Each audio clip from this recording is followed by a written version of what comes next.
And welcome back to the Conservative News Channel on YouTube, ladies and gentlemen. Today I'm going to talk about voter fraud right here in the state of Florida. As you can see on screen, it says something very odd and in violation of state law is going on in these two Democratic districts. We'll scroll on down, and what you find out is two of the most Democratic districts in the state of Florida have not turned in vote totals on early ballots that were mailed in.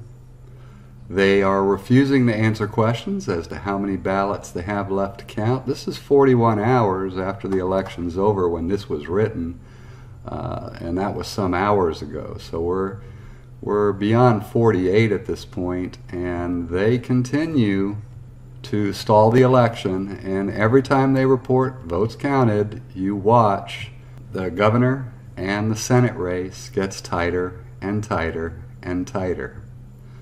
Right now the Democrats have dispatched an enormous number of attorneys to the state to make sure that the fake ballots actually get counted, because they say they don't want anyone disenfranchised.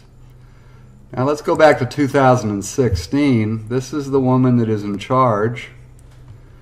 And let's come on down here. Well, first of all, the headline, fraud in Broward County. Officials caught ballot stuffing and destroying ballots. They were destroying ballots of conservatives. When you come down here into the body of the article, basically what happened is employees that were working there for the GOP and were volunteers were asked to bring ballots to a room.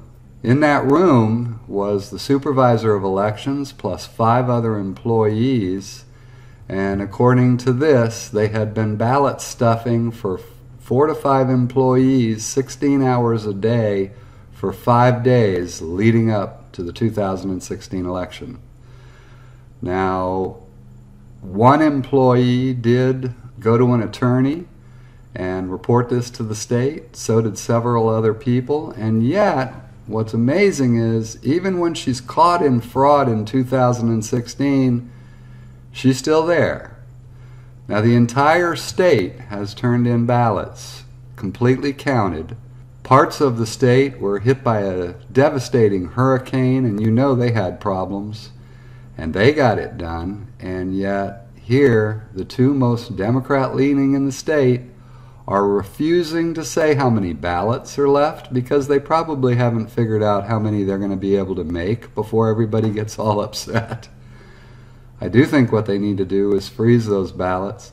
I should also point out she was convicted. One Republican member of the state legislature had filed suit for a recount in her district.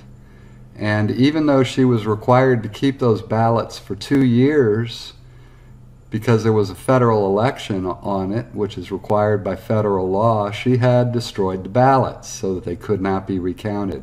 There's no voter fraud according to the Democrats, yet every time you see something like this, you see mass voter fraud, it's always the Democrats that are doing it. I really don't believe there's as many Democrats in this country as vote Democrat because of stuff like this. There are so many cheaters in every state.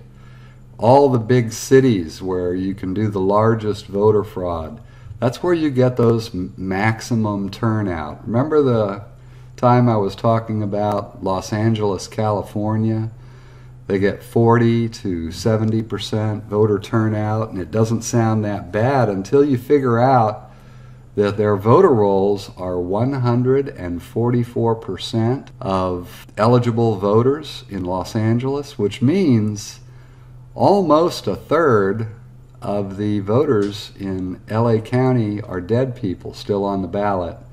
And it's amazing, but they come out and vote, because you take that 70% of 144%, you're actually over 100% of a district voting. That's why they leave so many people on the rolls, so that when you look at the national numbers and you see 40 to 70%, you think, LA's high for the rest of the country, but they're not bad. You know, you got to ask yourself, how many poor Republicans died by 1% or 2% because of this kind of voter fraud.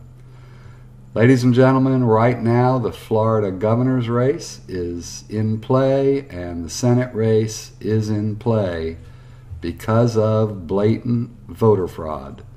These people have broken every election law that the state of Florida has as far as timely reporting, and they're refusing to give updates as necessary. I will keep you informed. We'll see how it goes. Ladies and gentlemen, I hope you'll take the time to like and subscribe, and we'll see you in the next video.